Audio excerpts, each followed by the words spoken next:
Welcome back to another episode here on Hacks and Hobbies. Today we've got Teresa Edmond. Teresa, thank you so much for coming on to the podcast. Thank you for having me here. I'm really looking forward to it. Fantastic. One request that I would ask you is to look at the camera lens Okay. and then we'll have some really nice reels out of that. Okay. Because I know you're gonna have some really fun things to talk about. All right, I let's hope do so. it. Welcome back to another episode here on Hacks and Hobbies. Today, we get to speak with my good friend, Teresa Edmond. Teresa, thanks so much for coming out to the podcast. Thank you for having me. I'm really looking forward to this. You know, I love podcasting, and I know that you are a podcast host too. What's beautiful about it is that we get to have conversations with guests like us all Right. the freaking time, and we're able to go deeper into what we love to do and where we come from. So let's start at the top. Let's take a walk down memory lane, rediscover your origin story, because I'm sure the journey was long and it's something that sticks with us, right? You know, that one journey that we took, it connects us with the people that are around us. And we're like, oh my God, I'm going through that same struggle right now. Can Right. you please talk to me and figure out how you went past that? So share with the audience here how you got started into where you are today. I had one of those typical, a whole bunch of different jobs that didn't make sense, and they were jobs. So, not a career path, not anything fun. It was just jobs. And I enjoyed them. I learned something great from each of them, even if it was how not to be a boss. Hmm. And as I'm going forward with those jobs, I started to decide that maybe I wanted to go into entrepreneurship like my parents had. It just seemed a better fit for me, but I wasn't sure how to make that jump. And then when I was working at a theological seminary, I started editing dissertations, and that became kind of a side hustle. And as I went, I rediscovered my love for words and really fell into that. So I started doing more editing, more writing, took that out into a business of my own, almost Hmm. immediately tripled my income. It blew me away. And I was just absolutely pleased, had a lot of fun with it. And my business has just grown from there. Almost every service I've started offering, such as content strategy, when it came along and ghostwriting, it was because a client asked me, hey, do you do this thing? And I'm like, Hmm. sure, I do. Even if I hadn't before, I do now. And I really enjoy what I do. So I get to play with words every day. I get to help people take their message and share it with the world in a way that their audience really understands. You know, that's so important. And as I'm teaching marketing and entrepreneurship to my high school students, we talk about the ideal customer all the time. Right. Because if you're messaging, if you're not talking in the language that they understand, you can say goodbye to that dream of being an entrepreneur. Because understanding those audiences, understanding your customer and offering them exactly that is what makes really possible, like the growth of your It company. And that's does. exactly what you did, right? Yeah. Yeah. I was able to connect with my ideal clients. And from that, I learned more about how to do that for clients when I started doing strategy. I'm always kind of amazed that I've worked with a couple of startups. I work mostly with established businesses and small businesses, but I found that startups never really have a plan for their content. Mm. And that blows my mind. They also make major assumptions about their audience. And those assumptions, I believe, to the very heart of my being, is why so many startups fail. They Mm. think they know what their audience wants to hear, and they share what they want to share with their audience, but they're not actually sharing what their audience needs to hear. That's a Yeah, huge difference, and it's a make or break situation. man, that's so true. And you're right. You know, there's hundreds of new startups forming literally every single day. Yeah. It's because the startup founder has a has an itch to scratch, or they have a problem that they're trying to solve, Yep. And sometimes those problems are other people want to solve them also. And sometimes it's just because they want something and it has nothing to do with trying to solve other people's problems. Those fail really quickly. Absolutely. So now you're also a best-selling ghostwriter, and that's probably because you spent a ton of time writing those dissertation papers. Yeah, all of that editing, it really helped me clarify a message. So I was able to go from this broad concept and narrow it down to the best of the work, while keeping the message. And I carried that over into my ghostwriting, absolutely. That and the ability to hear other people's voices in my head. I'm not Mm. sure if that's a really good thing or not, but I have the ability to do it, and I love doing it. And I really like, when I'm talking to people who are starting out as ghostwriters, or people Mhm. ask me, why do you do this? You don't get any credit. And I'm like, it's not about me. When I'm doing ghostwriting, I'm a tool. I'm just like a computer or Mm. a typewriter. Lost my word there for a second. I'm a tool that the person is using to tell their story. So all I do is bring it to life. It's still their story. It's still their message to the people. I just help make sure that it makes sense. And I love that, your journey of interweaving your passion into the different things that you love to do and then making that into a business. That's always the dream, right? That's always the dream, Right. and you've made that possible. What's really interesting is you're actually bringing these ghostwriting examples, and you've created a podcast around this as well called Boss Responses. Right. Boss And Responses is my passion project. So I don't know if it'll ever make money. It honestly sure. doesn't matter to me if it does. I love it. And it's about helping other freelancers, small business owners who are dealing with clients and have problems. So they're Mm, not communicating well. The clients are asking difficult questions and they have no idea how to answer them, and it throws them. Or they're letting their clients run their business. mm, And I've been in business a long time now, and I've seen all of this. I've dealt with all of this. And about 5 years ago, freelancers really started asking me those questions. So if a client questions your rates, what do you say? mm, Or I have this client that's wanting to pay me late, or I'm having problems getting payment. And it's not all about money. Sometimes it's scope creep, fun things mm, like that. And I started telling them, well, this is what I would say. So I can't tell you how to deal with your client, but this is what I would say. And that turned into a little thing where people would ask me for scripting and I would give them to them. I don't know if it's an enviable ability to deal with difficult people, but I can do it. And then they started asking me to write a book. So I've started my book, and it's called Who's the Boss? And it's about taking control of your own business. mm, And then from that came Boss Responses. Because as I'm writing the book, my thought every time I sat down to write is, this is only one perspective. This is how I do it. And there are 1,000 different ways to run a business. And I really wanted to portray those. So all of my absolutely. guest hosts, yeah, when my guest hosts come on, then we go through it together. So we'll answer the questions from the listeners together. And then on the final day of their week-long journey with me, we actually feature them and how they manage their clients and run their business. So people get to learn that there are a lot of ways to do this. There is no one right way, Hmm. but you do have to be the boss of your business. Yeah. You do have to be the boss of your business, because if you don't have a plan, well, guess what? Somebody else is going to have a plan for you, Yep. and you might not like it. And that's why we create, the cool part of entrepreneurship is that you get to create the work that you want to do.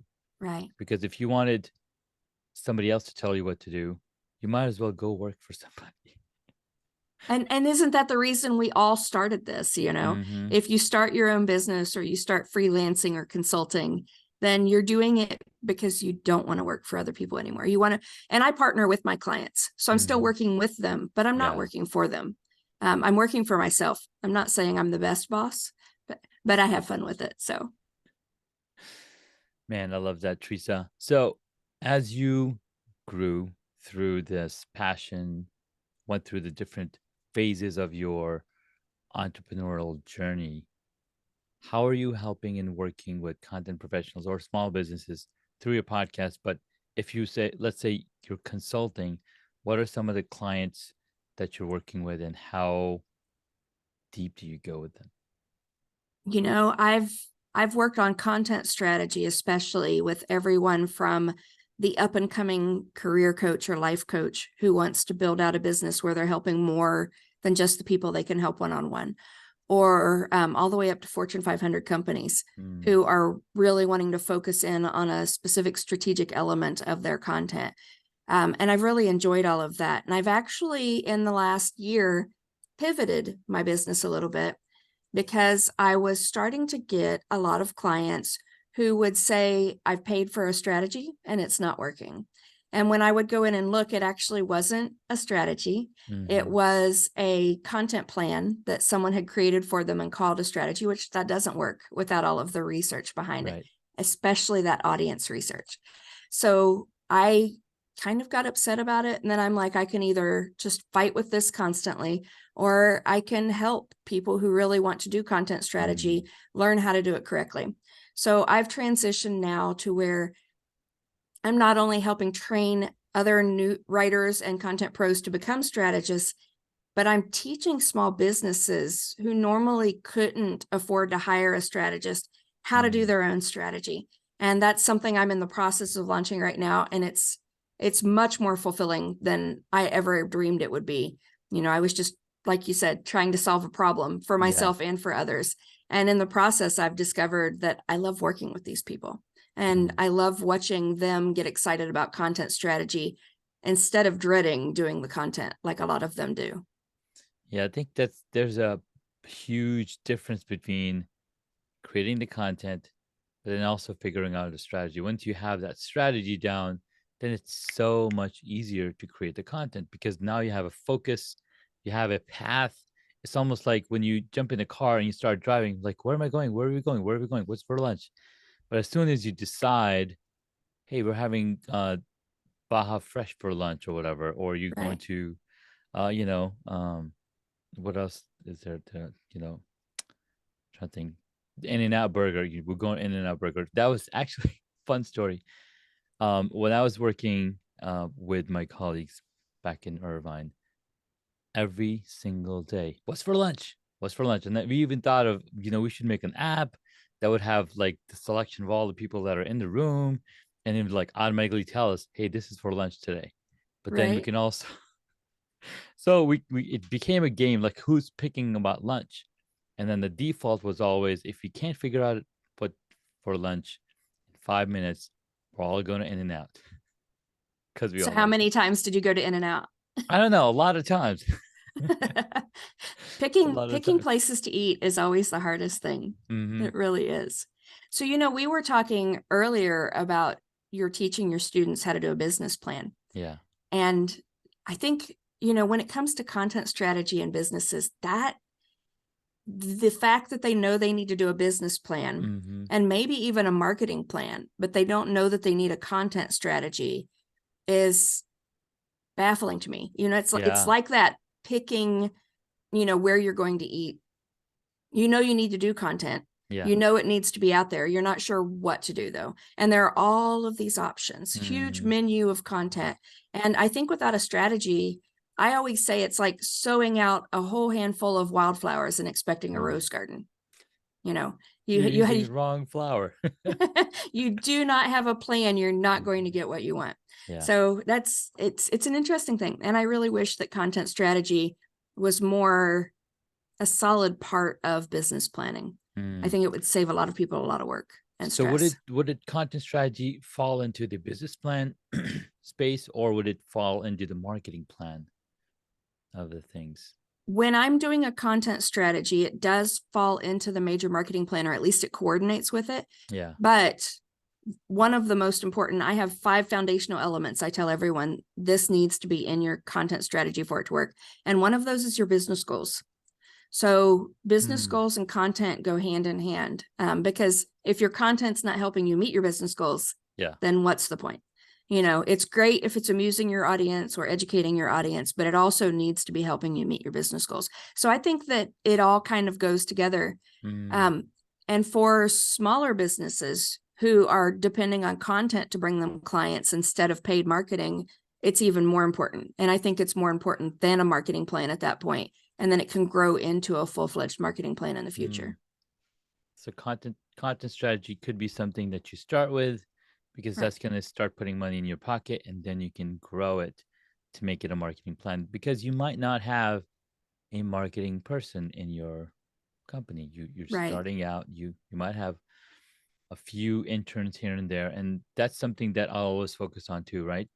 You can do everything, but it's better to bring in the experts, Right. because they're going to enable you to focus on the vision part of why you even created a company.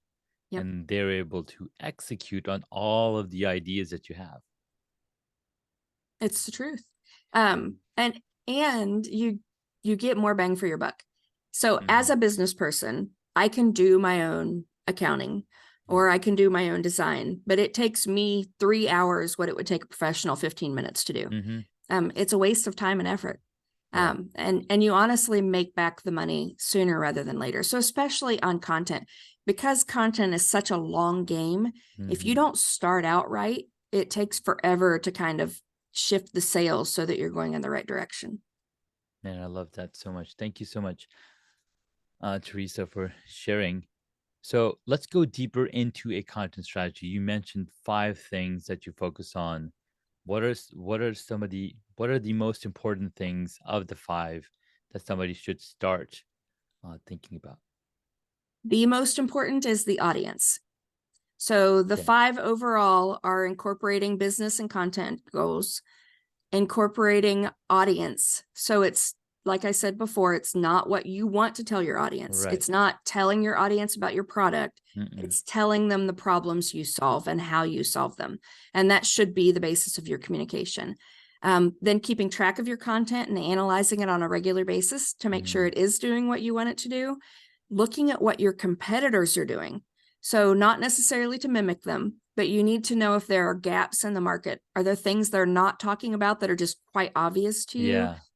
That's huge. That's a really good way to get ahead. It gives you that competitive advantage.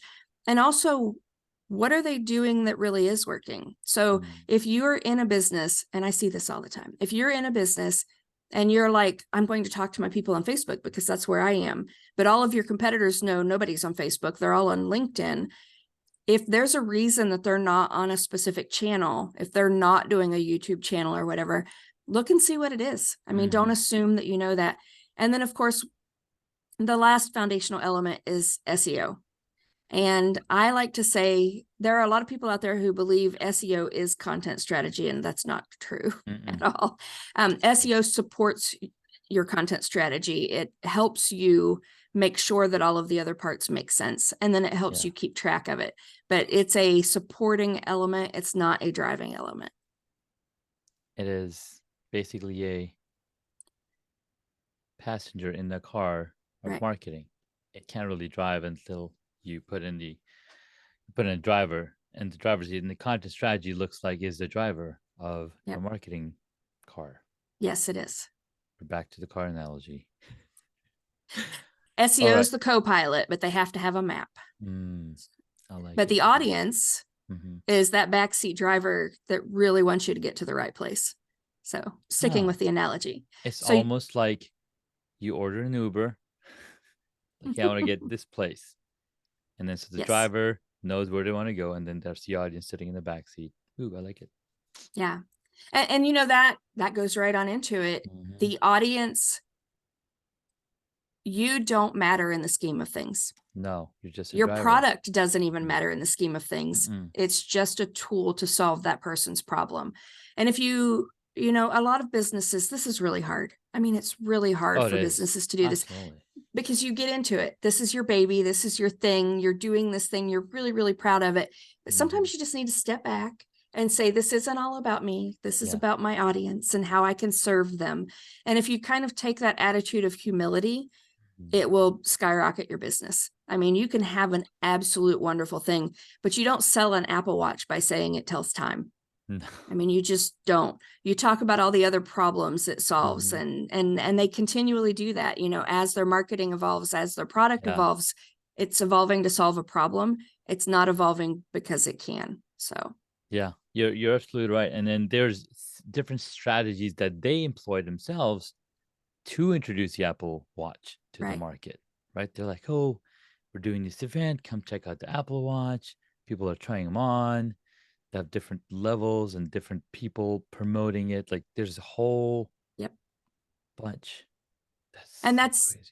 that touching the product. That's what content does for people, is Yeah. it gives them that tangible way to look at the product and say, oh, no, this really does work for me. Or I didn't even ever know I needed that. You know, Mm, it's that special dog lead that allows you to really control an unruly dog. And all of your life you fought with a regular lead and didn't know yeah. that lead exists. You know, it's so you're not selling the lead, you're selling a walk with your dog that you enjoy because they're not Mm, pulling every minute. And yeah. that's shift in perspective makes all of the difference. Man, I And I love think that so much. it's the difference between product success and failure. So tell me this. How would you differentiate between marketing strategy and content strategy? Marketing strategy is your overall marketing strategy for the company. That includes paid advertising, paid social, and then also all of the organic stuff. Mm, It also includes a lot of the more specific things like events and demand generation. So the things that you do to really reach out to people, especially if you're in B2B or one sure. of those ranges, then you're going to have more events that you're going to have to go to. You're going to be Mhm. doing a lot more direct selling, but you still need the content to back all of that up Right. and prove your point. So content, you know, a lot of companies will start out with product marketing and then they move into content marketing. Mm, And my view is you should always be doing content from the very beginning because it's how you communicate with your people. And if you're only talking about your product, we go back to that problem again, right, you know. exactly. So You're it's a sticky situation. it is a Um, sticky situation. Focus on the audience and really focus on the content. So content should be at the core of your marketing strategy, and you can build a marketing strategy around content. Then when you have paid advertising, you have content or a landing page to send them to. To send them to, yeah. Yeah, or you have gated content. So if you have a white paper or a free downloadable to get them on your newsletter, so then Mhm. you can do drip campaigns and really help them get to know you in a more personalized way. But Yeah. all of that's content. So anything that's not paid is content essentially. Teresa, thank you so much. This has been very revealing because now I've been using the internet for the past 30 plus years, right? I'm not sure how long you've been using it, but they talked Since the about, beginning. right, since the beginning, they've been talking about content, content, content. Content is king, content is king. And then the whole thing shifted right in the middle as social media stepped in. Right.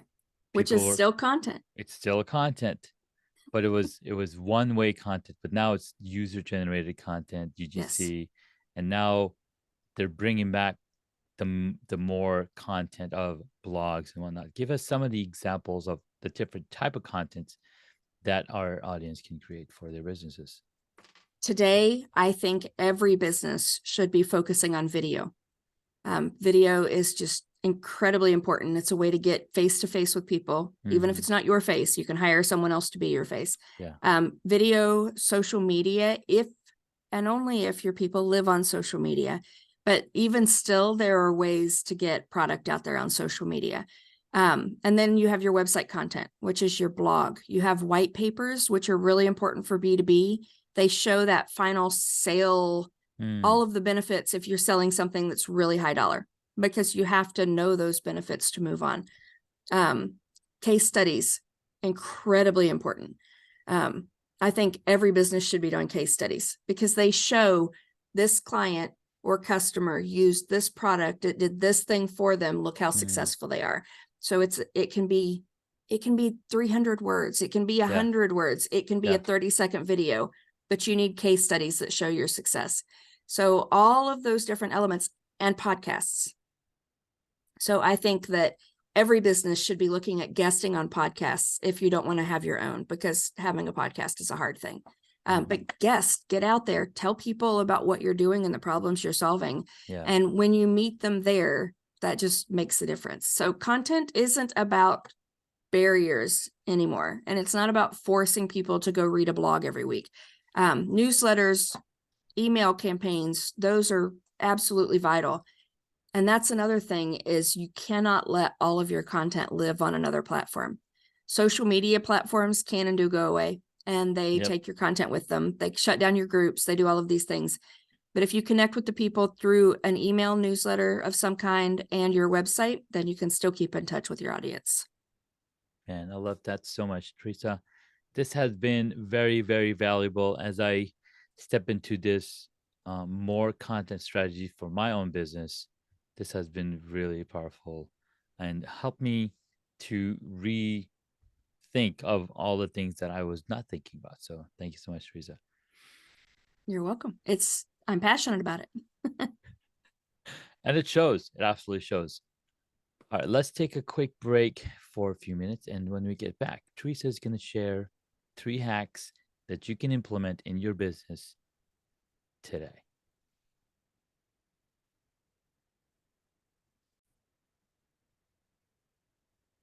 Hey guys, welcome back. We've been talking with Teresa Edmond here on the podcast, and she's got 3 hacks for you that you can implement in your daily life, in your entrepreneurial journey. Teresa, take it away. Okay. First, be consistent. The best way to do that is by keeping it simple. You do not have to post in 12 different places. So post one really good piece of content a week if that's all you can legitimately do. Keep it simple. The second is to tailor your content to your audience. We've talked about this a lot already. The audience is king. The content just helps support it. You can do that with newsletters especially. They are incredibly easy to tailor. You can tell the people exactly what you need them to know. And finally, create and post where your audience is. So don't post on what used to be Twitter if your people are living on Instagram. Don't focus on TikTok if everyone's on YouTube. And don't go just live your life on LinkedIn if all of your people are listening to podcasts. Go where they are, post the content that they need to hear, keep it simple. Those 3 things will drive your content game and really give you great success with it. And I love those so much. I mean, podcasting, and especially the consistency part, right? The more you're consistent, the more they can expect you. Oh, it's Tuesday, 5 a.m. or Tuesday, 7 a.m. There's a new blog post coming out from Junaid, or new podcast episode dropping. We are a creature of habit. So if you are creating that consistent content, they will follow you, they will grow with you, and you will attract them of what you're teaching. Yeah, absolutely. Content is a relationship. So do you really like relationships with people who are inconsistent? Probably not. So always keep that consistency. No, keep that consistency, and that will help you really move forward with the relationship, and it builds the trust that's inherent in what you need. Nice.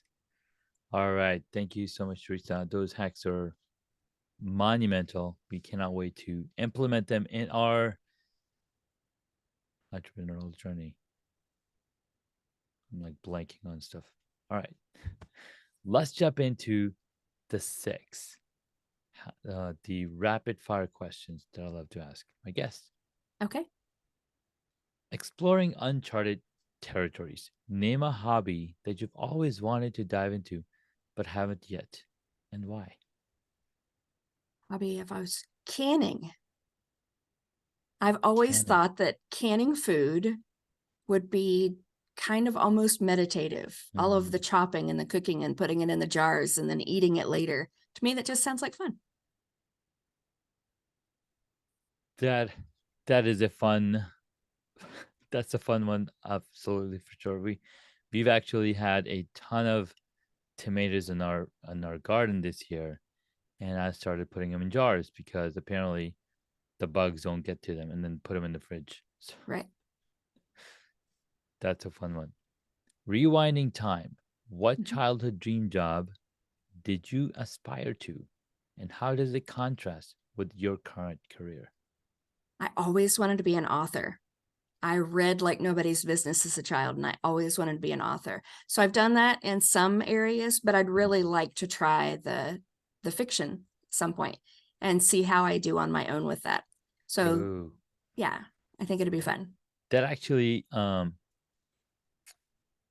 actually reminds me that so I wrote a fiction novel with the help of my friend. So I'm gonna send this over to you, Okay, and you can tell me because I'm sure you're a really fast reader. I'm I not a am. fast reader. Okay, so it's 13,000 words, and we've got like few chapters. It's a character my daughter came up with. So like, okay, let's go deeper. And so now it's like a novel, a fiction novel for like teenage kids or whatever. Oh, So that sounds fun. you can tell me what you think of it and how we can make it even better because I want to eventually publish it. I have a question. My daughter is 5 years old. Hmm. She cannot be the author for the book. She could. She She could be a could. co-author with you. Yeah. Okay, co-author. I think that's a good idea. So we'll put me and herself as a co-author Yep. on there. That's a good idea. Because we did publish a children's storybook for my son who was 10 years old at the time when we published it. And it's got, simple words. I think it has a few pages. So that was a fun experience as well. Yep. All right, And if next it's up. her story, you can even do the with. So her name is the Ah, author, and with you as kind of the driving force in the creation of the thing. all right. I like it. We'll talk further on this. From screen to life, can you share a movie or TV show that not only entertains you, but also offers a lesson that resonates with your life or career journey? Ooh. I think I'm going to say White Christmas, Hmm. simply because they had unexpected detours. They ended up doing things they weren't expecting to do. Yeah, They still jumped in with both feet, and they came out successful and happy in the end. that's so cool. I like it. All right, next up, imagining yourself on the silver screen. If you could embody a character from any movie, who would it be, and how does this character's journey mirror or contrast with your own? Ooh, now that one's a hard one. I know this. It went way deep down there. um, let's go with Persuasion, the Mm, main character in that. She is very much a bookworm, very much the serious person in her family, and has suffered through life's disappointments and then finds happiness later in life. And I think, because she pursued what she believed in. yeah, And I think that's a great lesson to take away. I'd love to do that. man, I like that so much. Navigating through the world of superheroes. Who's your favorite, and is there a particular trait they possess that you wish to embody or believe you already do in your professional life? Gosh, I'd love to be snarky like Iron Man, but I don't pull that off really well. I do love his brains though. Hmm. And the fact that he's willing to just jump out there. I'm going to go with Iron Man. Just Yeah. that ability to step out and take risks and Yeah. create new things even if they don't work, and then to really be there for the people that matter. I think Yeah. that's valuable as well. Just watching Iron Man 3 last night. I love these reruns. And in one of the scenes where Tony's hyperventilating because he's thinking about the New York event, and this kid is on the phone, and he's like, "You did it. You just mentioned it." And it's like, "Okay, just breathe. Just breathe." And then he told him, "Well, aren't you the mechanic? Can't you like fix your heart?" And he's like, Tony immediately Oh yeah. calms down. He's like, "Yeah, I can just build something." And then he goes to the, to the shop to collect all these things because he was hoping that Mark 42 was ready, but of course he didn't have the same power at this garage. So it's slowly charting. He's like, "Oh my god, how am I going to go there without my suit?" It's like, "Well, you're the mechanic." Figure Like, it out. "Okay, figure it out." And then that's where he thrives. That's where he really thrives. Like if he can't figure something out or he's depending on something, like, "Oh my god, how am I going to do this? So He's a I love that problem character. solver, and He's a I'm problem. very much a problem solver. Yeah, So I love that. I love that so much. All right, and last up, if your career or personal journey was a board game, which one would it be and why? ooh, Clue, Hmm. because I never know what's going to happen or who's going to enter my life, Sure. clients or otherwise. And, the results are always surprising in the end. Even if you think you know where it's going, sometimes it'll Mm-hmm. throw you for a loop. So definitely Clue. Nice. I like that so much. Well, Teresa, thank you so much for your time. This was a ton of fun. Definitely enjoyed a lot of this conversation because it it falls right into where I grew up in, creating content on blog posts, creating content via images and videos, and building sites and whatnot. So this is absolutely my jam as well. Thank you very much, Junaid, for having me here. I've really enjoyed the conversation. Yay! I love hearing that. All right, last up, where can the superpreneurs find you? I can be found at bossresponses.com. That is the podcast and all things content strategy. Or if you need a ghostwriter, look me up or a content strategist, look me up at edmondwriting.com, EDMONDWRITING.com. I love it. Thank you so much, Teresa. We'll be sure to include those links in the podcast show notes, and we'll catch you in the next episode.